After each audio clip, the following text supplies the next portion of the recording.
Magandang tanghali po sa atin mga kabakyard. Andito po ako ngayon sa aking area para i-update po sa inyo yung pagbabago sa aking backyard. Medyo mainit na po ngayon kasi ang oras ay 11:05 na ng umaga. Medyo tinanghali po tayo ng punta rito. Marami kasing mga ginawa. Papakita ko po sa inyo yung kabuuan ng aking area. Ito po yung aking bahay. Hindi pa po tapos kasi marami pa tayong iniintindi, kaya hindi pa talaga mapukusan ng gusto. Pero kahit pa paano may konting mga pagbabago naman po sa area. Papakita ko po sa inyo mamaya yung bakod ng kabuuan.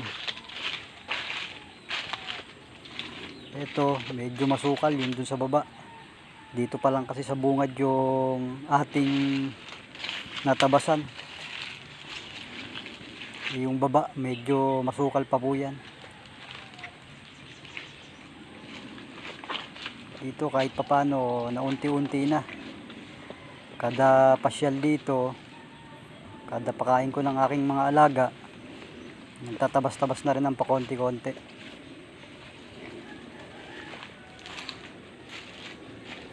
Papakita ko rin po sa inyo mamaya yung ating bagong nabili ulit na dumalaga na native pigs. Dagdag po para gawing inahin. Sayang kasi yung panahon.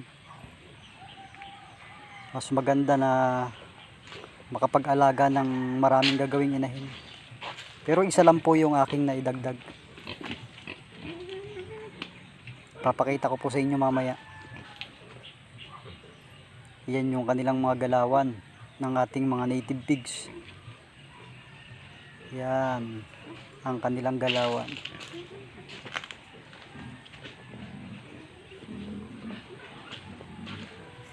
Nakasabit pa ang ating duyan.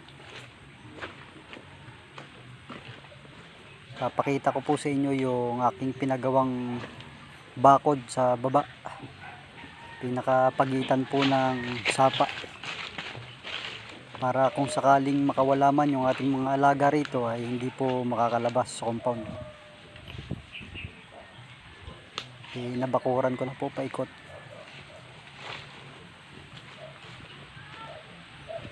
Dito banda medyo masukal-sukal pa rin. Hindi pa halos natatabasan lahat. Medyo malawak din kasi yung area. Ito po yung bakod na sinasabi ko po sa inyo. Yan po. Akin pong pinabakuran para ma-secure din po yung area. Dadagdagan ko po ng ng yero sa baba para mas tumibay pa. Tsaka talagang hindi sila makalabas kung sakali. Yan po yung baba po niyan, sapa na po yan, kaya medyo matarik.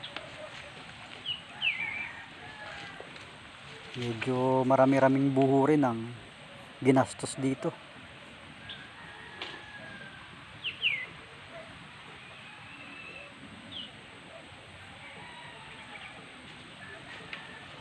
Pakonti-konti lang, hindi kaya ng biglaan.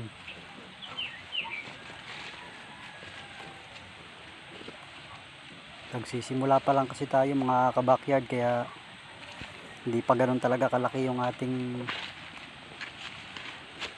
puhunan talaga.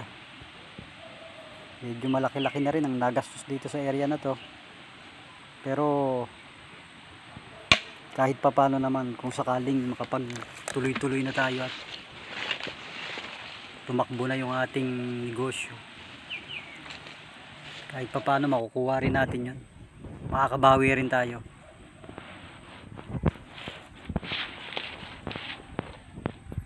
Yan po yung pinakabakod.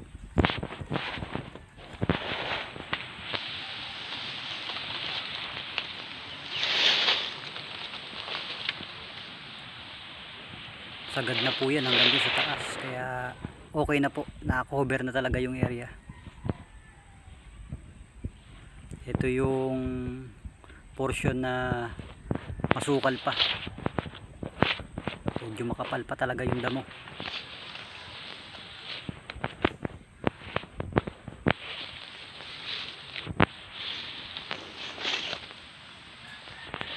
Yan po. Pero unti-unti ring linisin po natin yan. Medyo busy pa kasi. Hindi pa masyadong maharap dahil may trabaho po kasi tayo at hindi pa ako kumukuha ng aking katulong rito para sa area na to para mag-alaga kasi nag-uumpisa pa lang po tayo. Hindi pa kaya. Siguro pagka lumago na po, hindi ko na rin kakayanin na mag-isa to. Baka kumuha na rin po tayo ng mga katulong dito sa area. Sa ngayon, tiyaga-tiyaga lang muna. Pagka walang pasok sa trabaho, punta rito, linis-linis, kung anong magagawa, yan, magpakain ng baboy araw-araw. Ito po yung sinasabi ko sa inyo na aking bagong nabili na dumalaga. Maliit po siya kasi nabansot sa may-ari, halos hindi natututukan. Mag-aapat na buwan na po yan pero ang liit. Kaya pupukusan natin para makahabol pa na lumaki-laki siya. Kasi may edad-edad na rin, mag-aapat na buwan na po eh.